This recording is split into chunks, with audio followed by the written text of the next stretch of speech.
Hello quilty friends and welcome back to my channel. My name's Rachel and I make videos about quilting and my creative life. Anywhere that you can find me on the web, including exclusive content over on my Patreon, is listed down in the description box below. And today I am going to need your help and advice with a project that I've took on, let's say. We won't have any judgment about taking on another project. Now, some of you may remember a project that I did on the channel, I think it was last year, maybe 18 months ago or so, where I purchased a incomplete EPP quilt top, and I've finished all of the EPP, restored some of the stitching because it was coming apart a bit. And I did actually have a theory that the quilt was made by multiple people because the stitchings were very inconsistent. So on the channel I finished it, quilted it, backed and bound it. And I actually left the quilt as a hexagon shape rather than making it square. I'll leave a link to that video. I think there was a series of videos that I made, so check those out in the description. But essentially, it's a similar situation. And I do love this quilt. So this time I have purchased, there's two fully completed quilt tops. And I'll show you them in all their glory. This one has the least amount of repairs. There's a few partial projects, and then we've got another quilt top. This one needs a bit more repair and work to it. So I'm going to talk you through it and ask for help on the bits that I need help with. So firstly, just to provide a little bit of backstory, these weren't super expensive. They wasn't sold by the original maker. I think it was their grandchild who was selling them, and they just had all of these in a chest in the bedroom, and she said she wanted them to go to someone who would actually finish them, use them and things like that. Appreciate the work that's gone into them. That's us, isn't it? She originally said that she believed these to be made in the 60s or prior to the 60s because the person who made them had passed away in the 60s. She may have been referring to these completed projects. I think that definitely could be the case with those. But with the partially completed projects, which are here, these are a little bit more modern. I think these are the 90s. I've been able to tell that just by the papers that are left in them. A lot of them are constructed with card, and I'll show you all the papers in detail. We'll go through each quilt and I'll show you.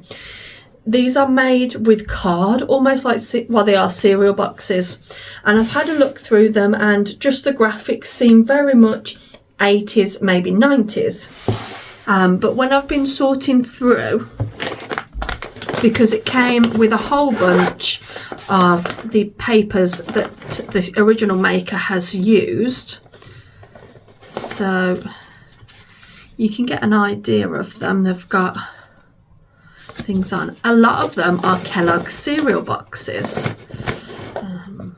It just doesn't look like the 60s, perhaps 80s, early 90s. I found this, so this is a square template, and there was only one other piece of square fabric in there, so there's nothing that uses squares. But I found this is part of a Kellogg's Cornflakes cereal box, where you got puppies in my pockets, and you got those as the free gifts in the cereal box. I've had a quick Google. I can't find this exact graphics, but Puppies in My Pockets was in cereal boxes in 93 and 94, so that's what makes me think this is the 90s. However, these quilt tops, I do believe, are much earlier, and it's the quilt tops I think I'm going to need the advice with, because that's where I'm going to start first. Now, it is always a little bit stressful, a little bit hot under the collar when you're dealing with something that's so old and also someone else's work. You want to preserve it as best as you can. And that's why in today's video I'm partnering with Wild. Wild specialise in self-care products such as deodorant, body wash and also lip balms. Their products eliminate single-use plastic and also are made of natural ingredients. They're vegan, formulated and cruelty-free. And the deodorant is brilliant. It gives you 24-hour protection, which I'm going to need when I'm hot under the collar with these projects. So with Wild, it's a subscription-based product, so you can get your deodorant delivered conveniently to your door. And in here I have the new scent Sun-Kissed. It's made with coconut milk, ylang ylang and vanilla. It smells brilliant. I was first introduced to Wild deodorant by my sister about 2 years ago now. And we both love the deodorant because of the natural ingredients. They're aluminium and paraben free, and it's really important to me that they're cruelty free. As well as being able to customise the scents in your subscription, you can also customise your case. You can choose any design you like, and you can also have it personalised as well. If you would like to try Wild, you can use the code STITCH20 for 20% off. You can access Wild by scanning the QR code on the screen or the link in the description and the pinned comment. The discount is only available for a limited time, so don't hesitate to check them out straight away if you are interested. So for the quilts, we'll start with the one that I think has the least amount of work, at least when I first looked at it. There is some repairs to be made. Now, both of these completed quilts, I think they've been washed and used just as a quilt top. So my first question to anyone who might be able to help is, shall I sandwich these up, quilt them with wadding and a quilt backing? Because my understanding is that quilting will help preserve the quilt. It will reduce the pressure on the seams, especially it being in a quilt sandwich. It's going to add a bit more stability, isn't it? It's going to reduce the pressure on the seams. So that is my first question. Do you think that that is the appropriate thing to do for a quilt like this, to sandwich it? I'll obviously try and get something that matches. In this case, there's a large red border, maybe a red on the back, but that might show through on the white, mightn't it? Maybe just a white soft floral, because there is so many gorgeous prints in this quilt. So what I'm going to try and do is lay it out so that we can look at the prints close up, and I'll also try and give you a distance shot. I'm not sure if I want to hang it on the design curtain. This one should be okay because we've got this border, so yes, I don't think I'm going to add any strain onto it, am I, by doing this? So let's get it hung up. I'll show it you overall, and then we'll have a look at a close up.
So on this one, there are a few areas, there's not loads, where perhaps just one hexagon has ripped.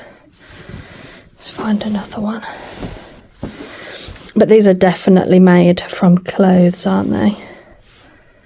There's a few spots of staining, like here. The border is ripped here, so I think I'd have to patch that because there's no way I'd ever get a red to replace this. And it looks as though perhaps the stitches have ripped here along the seam. So I'd look to reinforce that as well. Oh yeah, I think the bottom thread has perhaps broken. Really like these cream hexagons. I wonder if they was that light to begin with, or has this faded? I would say it's faded a bit. Here we've got one that's quite badly damaged. This one will probably be quite hard to repair just because of how well she's done the fussy cutting.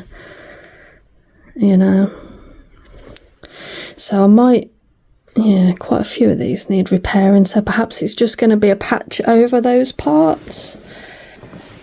This red one, I don't know if it's like this because it was on the edge perhaps, but this one is probably the worst one.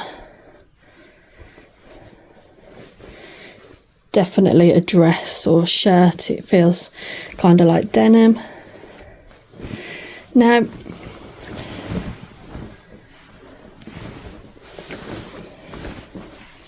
the handy thing about it being a quilt top is I can get to the back, so if necessary I can very easily remove pieces and put new pieces in its place rather than needing to patch over. I like that one, just saw that one from the back. It's a lovely fabric, isn't it? So the stitches are very well done. There's a lot of stitches in all of the places. The stitches are very tight, so I think that has really helped this quilt last. If this was made in the 60s, they're coming up to 70. And then it has been appliqued onto this border. So the edge ones will be quite easy to replace as well if I need to. That fabric's lovely as well, isn't it? Definitely old clothes, aren't they?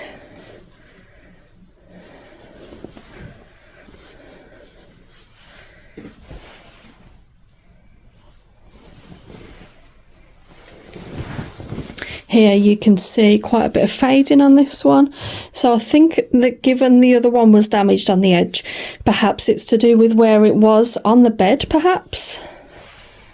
So yes, this one will be the first one that I work on, but I'm not going to be able to start work on these probably until coming up to the winter, but I just wanted to ask for advice. So first of all, was it common practice to perhaps use quilts without it being sandwiched?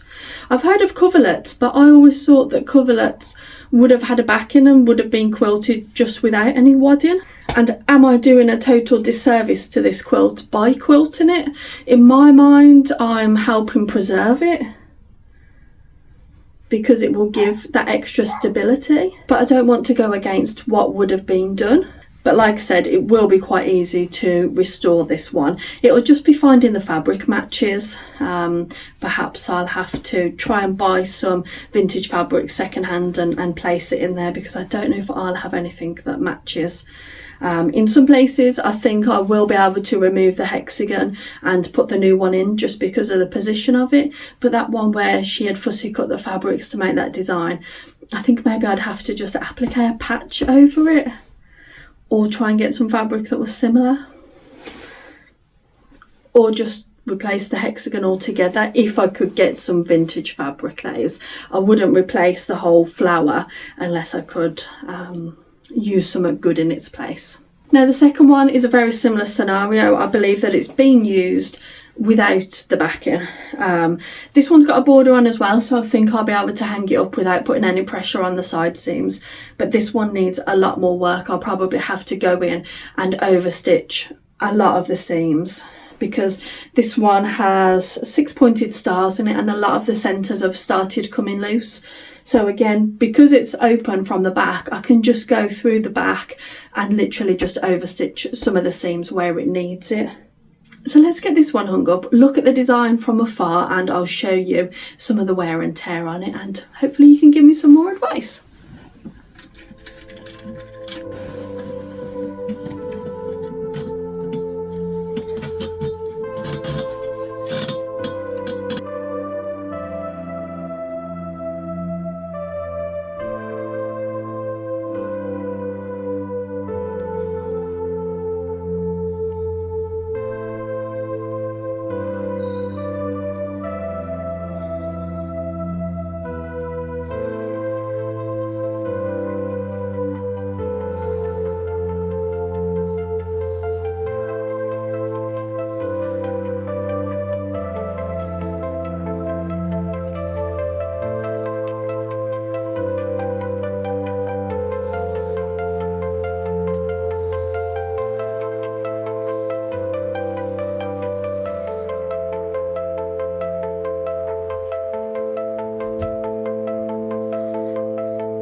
So as you can see, we have a lot more damage on this one. First of all, there's an 18-inch border, and I probably surmise that this was used, the quilt top filled the top of the bed, and then this gave the extra drape down the side perhaps. But on a lot of the fabrics, we've got significant damage. The stitches don't look as tight on this one. Perhaps this one is just a little bit older. You can see we're barely hanging on there. And the back is much of the same story. But however, in places where the stitches have remained, they are still really nicely intact, and the fabrics are lovely. I dare say it's these points that have started to go first. In this instance, I would just go back in and sew this over, tighten everything up. There's a little bit of fray in there, so perhaps a little bit of extra stitching. But you can see, you can see that this brown has really faded.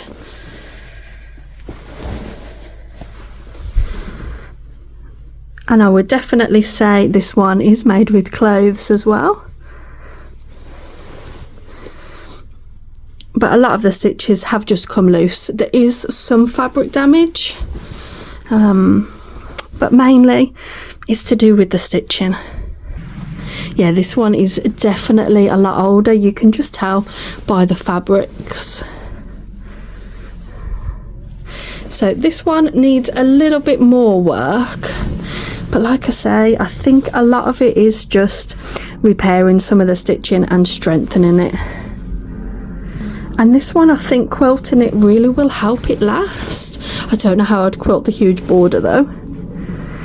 But yeah, the border has just been machine stitched, I think.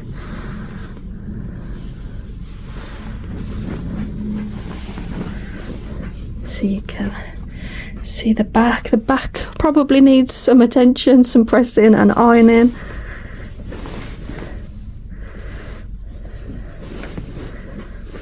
And here, let's have a look at this one on the front.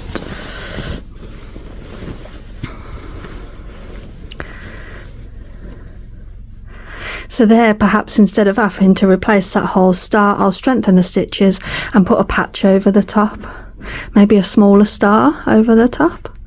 Now they definitely seem like winter projects, don't they? So I can have it laid out either over my lap or on the table. I do like, so that I'm not having to pull and tug at it. But yeah, this one, I just love the colours on it. I love the colours on both of them, all of the fabrics, that beautiful patina. You know, men like a car that's got a nice patina to it. I like a quilt that's got a nice old patina to it.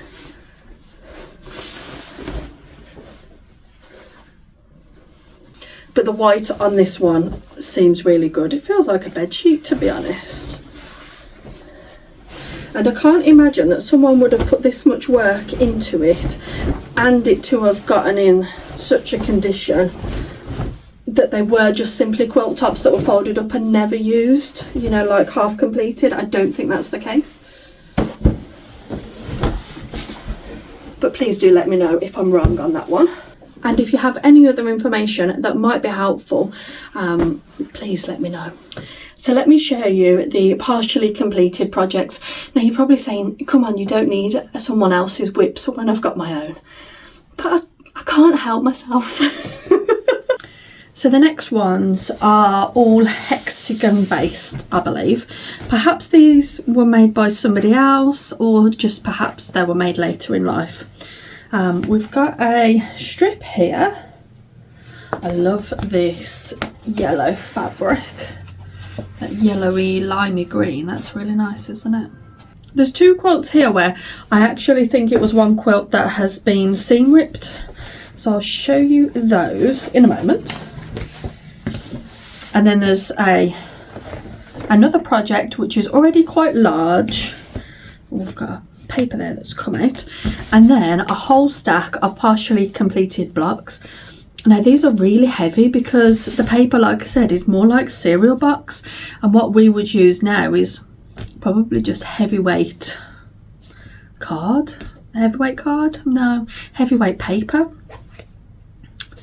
So So here you can see some of the papers in the back. So let me show you the full completed blocks. So we've got a few like this,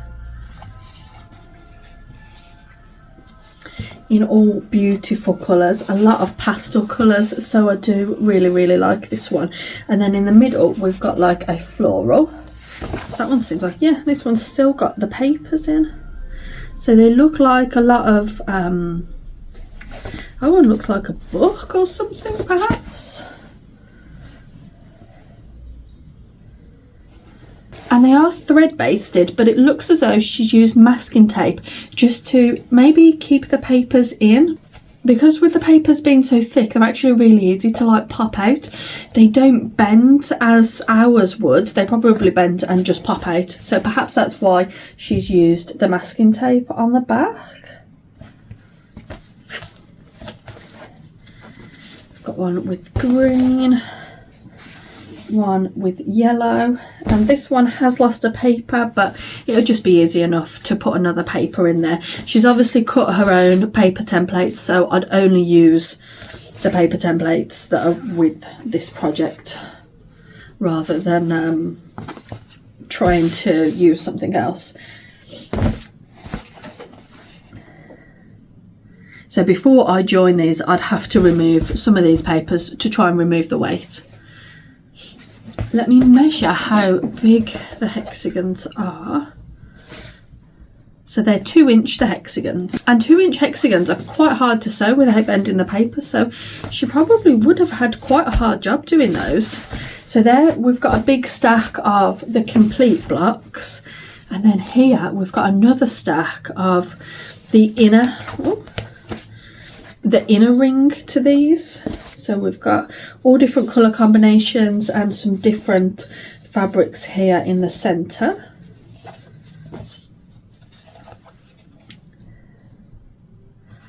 They're really striking, aren't they? And these are in good condition. And of course these have probably been folded up for what, maybe 30 years, left in a drawer, a box. So that's what leads me to think the other ones were probably used. And then we've got one partial one. This is like me. I always, when I'm rummaging through some of my works in progress, you find the block that you left on, sometimes with the needle still attached. Because at one point you put the project down, ultimately for the last time. And it's a privilege to be able to complete those. I've also got a stack here of pre-basted hexagons, so I should have a good amount to attempt to get this finished. So I've got 2 stacks of plains. There are some browns, and I don't think I've come across a brown in here. And then we've also got a stack of the prints.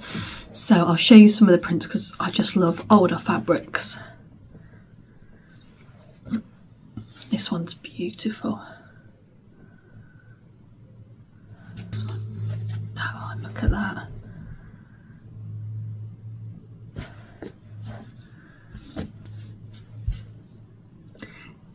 Some of them look a lot older than 90s fabric. Perhaps they're made with clothes. That one is my favourite fabric. There's a smaller hexagon in that as well. Definitely 80s. But just for example, looks like it's instructions for using a cassette or fuel tank. This is gorgeous, this one.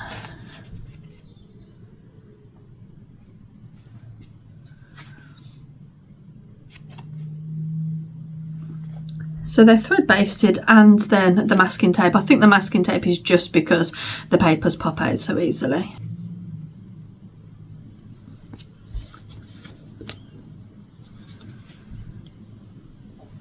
This one's lovely.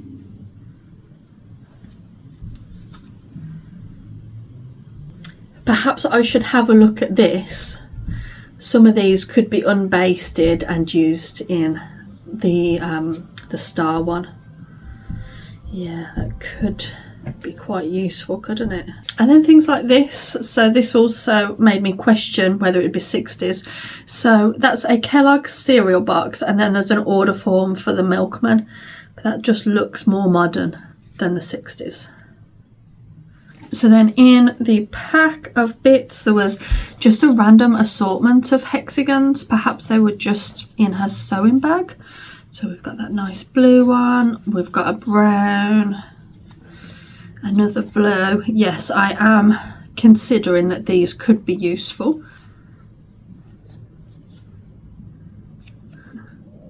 Let me show you the actual project. Oh, I felt like there was a needle there then. I don't know if I'll be able to put this up on the pole because I don't want to put stress on the seams. So I think I'll just have to do my best to hold it up for you. And it's in one long strip, so what I'm not afraid to do is take some off and rearrange it. That's what I did for the last hexagon one. Isn't it lovely?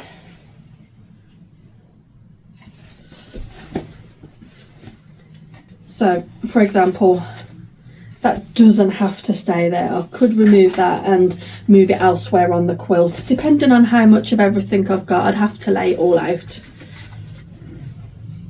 And then as we move down there, we can see that that's the area that she was working on. So I'd have to try and figure out what to fill it with in those holes.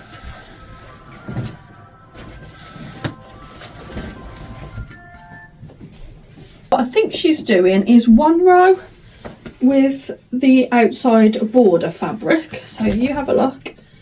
So we've got one row all the way down the middle where they've got the border, have we? Yeah.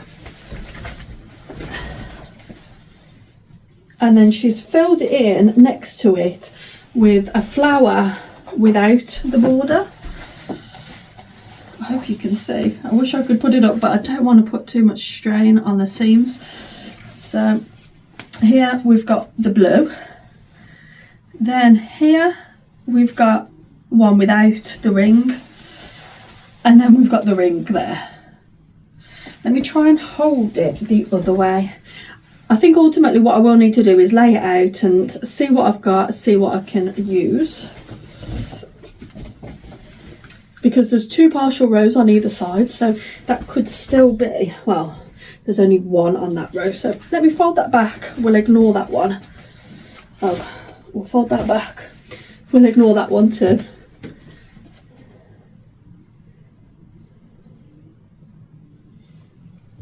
I hope that makes sense. Let's show you the back. And of course, when I am doing these, I will be... Oh, I'm losing a paper there. See what I mean? As they bend, the paper can pop out very easily. Just because there is no flexibility in them. So I assume that's why she did the masking tape. So the seams are pretty good on this one. That one is also really hard to fold up as well because of the papers.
And then the last one, oh, isn't there so much wonderful goodies? This one is very finely stitched. The stitching is really, really close together. I don't know whether it's just because it's not stitched in white, it's stitched in like a yellowy cream and a very pale green, the stitching, so I guess that's to prevent it showing through on the front with this green, whereas the other fabrics, they're white. Now they did give away that this was one quilt and now two. It's been cut apart.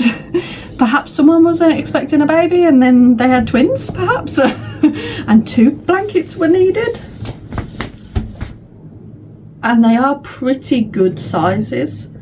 And this one has some dress clothes in as well, this one. And then the second one, same thing, cut apart. They've got some beautiful fabrics in. Let me show you these a little bit further back.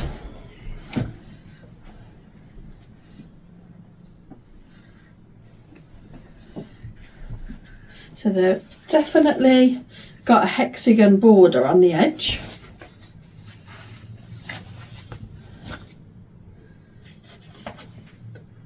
And I think these are probably pretty much complete. They just need basting together and quilting. And they're a very similar size. Do you think it was perhaps two blankets were suddenly needed?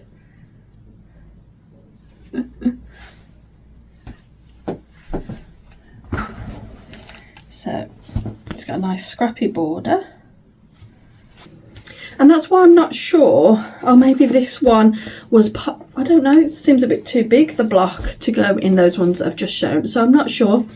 Now with these quilts, perhaps one of them will become a donor quilt to one of the other quilts.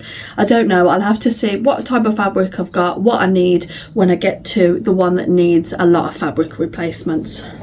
But that could certainly be a good way to do it, couldn't it, now that I've looked at it?